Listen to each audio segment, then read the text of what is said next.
Mangyari lamang po ipahayag ang inyong layunin tungkol sa inyong pamimigyan. Pakituon lamang po mga sumusunod na mga katanungan. Bilang mga magulang ng mga batang ito, nais ba ninyong sila ay tumanggap ng sakramento ng binyag upang makiisa sa buhay ng Diyos at mapaanib ng ating sambayan ng Kristiyano? Opo, Father. Mga magulang, nalalaman po ba ninyo na kalakip ng kahilingan ito ang pananagutan ng buhay ng inyong mga pamimigyan sa diwa ni Kristo? Opo, Father. Kayo naman po, mga ninong at ninang, nakahanda ba kayong tumulong sa mga magulang na kaya ng inyong mga inaanak sa pananampalataya?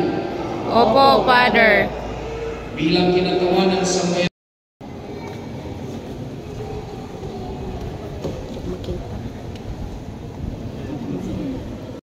mo dito.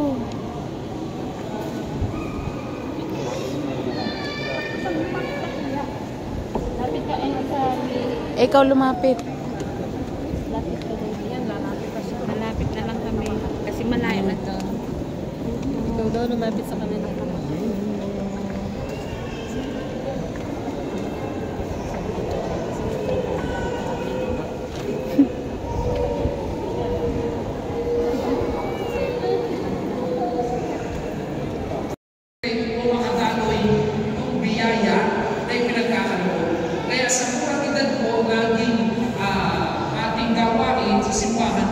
pabinyagan upang pawiin yung kasalanang humahadlang sa pagpasok ng biyaya at grasya.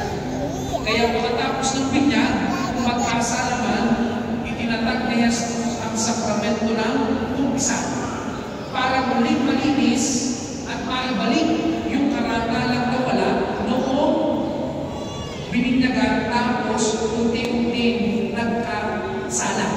So para muling bumalik dun sa orihinal na kalinisan mula sa binyag, itinatag ng Panginoong Yesus ang sakramento ng umpisan para yung biyaya na ating hinihingi ay patuloy na dumalo sa atin.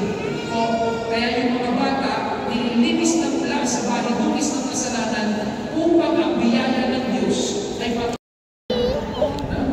Simpleng pagsalanan ng mga problema na sa pagtutulong kasi hindi nahimulan ng mga nanay at tatay. Hindi natulungan. Pag minsan, mali pa may tutulong. Bakit? Tingnan niyo, pag kayo nagsakala ng ama, may kuhit sa baba, anak. May hipo sa baba. So mali po yun. Ako'y na-assign po sa isang parokya, may harapan ay kalsada na. Ako'y tumitigil yung mga nakamotor at nag-aantanda ng krus kapag nagpipisa kami. Ay pagig sa helmet ay humihingo doon sa baba ng helmet. So mali po yung magsanapuhan. Kasi punong-una ang mga paring Kastila, bakit po age dictates authority. Harutin mo, Prince. Ayaw dumaan lahat sa ganito. Sa inuman, sa mga inuman po, sino putusan? Sino tagabili ng yelo, tagabili ng pulutan? Sino ang putusan lagi? Hindi po ba yung nakababala? Kung kamaraan lamang yung minong na pangalawang bulan. Kaya ito, reserve po yung age cap ng 16 and above ang kailangan ng minong na. Kung may 15 and below, ay kayo na ay hindi po na pwede magminong o magmina.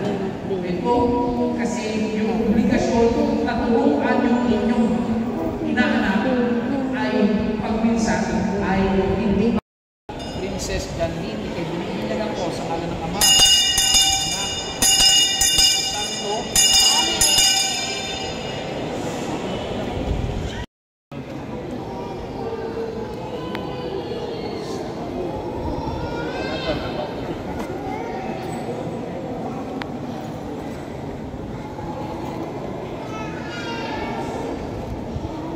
Amen. Okay na yan.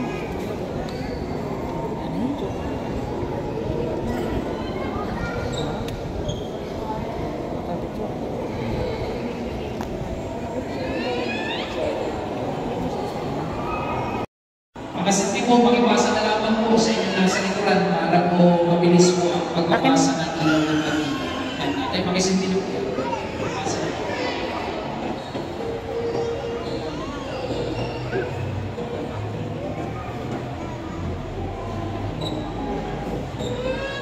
Sabay-sabay na po kayo magsinti. Pakipasa na po yung nasa likuran ninyo. Kahit hindi mo ninyo makilala, pakipasahan na po ninyo ng matilang para mabilis.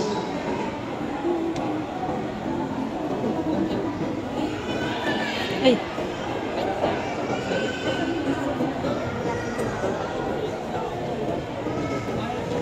Pasa mo na.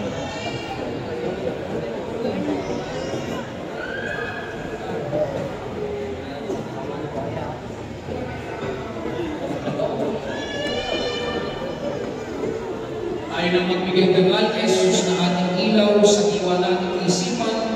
Si Jesus Kristo'y nabuhay, siya'y ating kaliwanagan. Mga kapatid, ang ilaw na ito ay tanda at simbolo ng liwanag ng Kristo na tinanggap ng mga bagong binyag sa tulong ng mga magulang minong-kanina. Naway mag-aalam ito sa kanilang puso at diwa hanggang sa pagbalik ni Kristo ating Panginoon ngayon at magpa sa walang hanggan. Amen. Naging alam tayo ng kaliwanagan kay Kristo, tulong tayo ngayon sa ating mapagmahal na Ama, na buwal ng kaliwanagan at buhay sa panalangin tinuro sa atin ng ating Panginoong Kristo. Sabay-sabay po tayo manalangin. Ama namin, sumasalamat ka. Sambahin mo ang dates. Then ang logo sa pagkakasala. Yan ang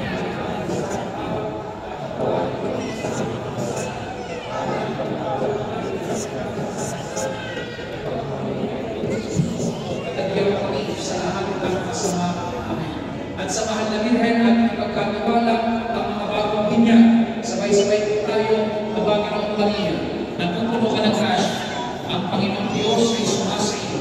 Bukod kang pinagpala sa mga lahat at pinagpala naman ang iyong anak na si Jesus.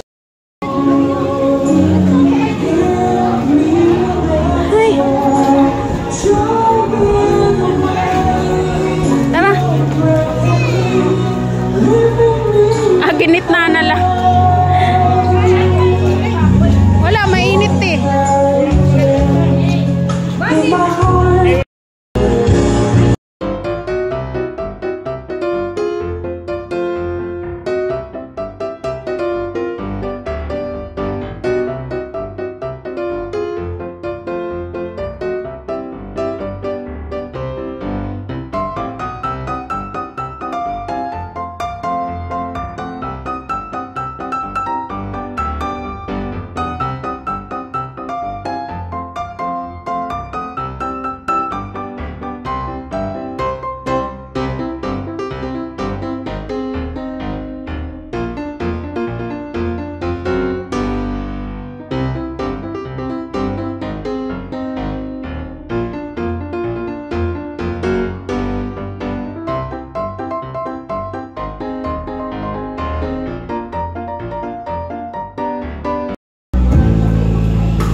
Wala pa ngayong manok.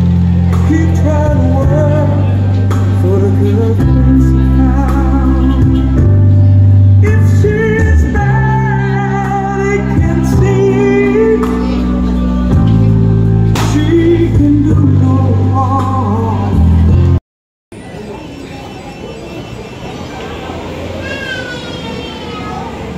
Kagutom.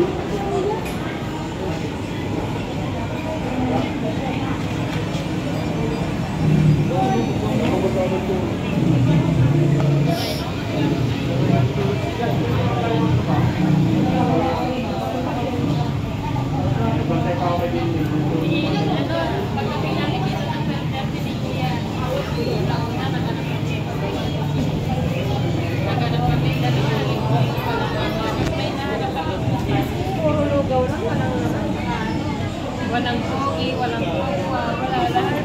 Sabi ni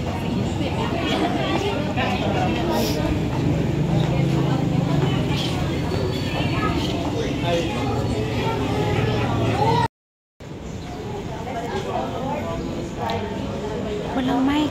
Shh. Mic.